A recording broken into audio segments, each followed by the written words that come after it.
Hi, my name is Mike Cargile.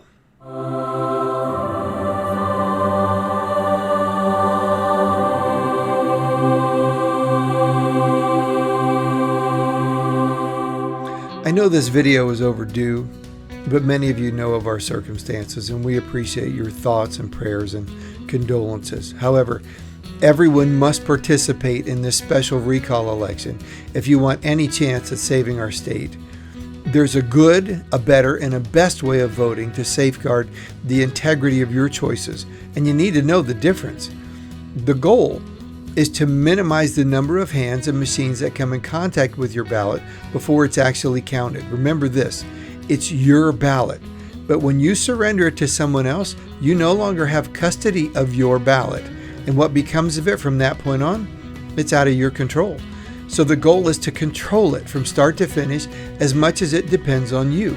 As an aside, voting is an extremely simple process. You mark a ballot and then it's counted.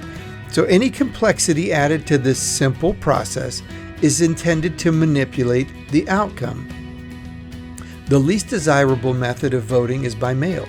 You hand it to a postal worker, and there's absolutely no way to know how many people have had control of your ballot once you've done this. How many other employees have held it? Was it even sorted in your own county? Was it damaged en route? And if so, how was it remade? Any person or entity or party who advocates for mail-in ballots over in-person voting, or even delivering it to a drop box at the Registrar of Voters, is either ignorant of the process or they are a part of manipulating it. I just mentioned a better process, and that's depositing it yourself at the drop box at the Registrar of Voters. Again, once you've handed over your ballot, there's no way of knowing if it's actually counted the way you intended it, but it does eliminate the massive involvement of the United States Postal Service. But the absolute best way to make sure your vote counts the way you intend it to is the same way you've done it for centuries, in person on election day. It's really not that hard. Your parents did it, your grandparents did it, and their ancestors did it before them.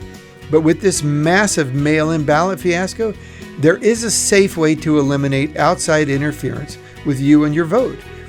Every county may have a slightly different procedure with this, but the result is the same.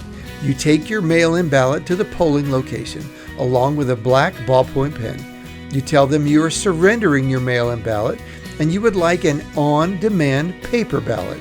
Make sure to watch the poll worker mark your ballot in an envelope with the words surrendered or void so that it can't be reused. And once you've received your new paper ballot, use the ballpoint pen to mark your selection. Make sure to stay inside the circle, and then you place it in the ballot box. Don't hand it to anyone else, and do not fold it. If for some reason it has to be scanned, then you scan it.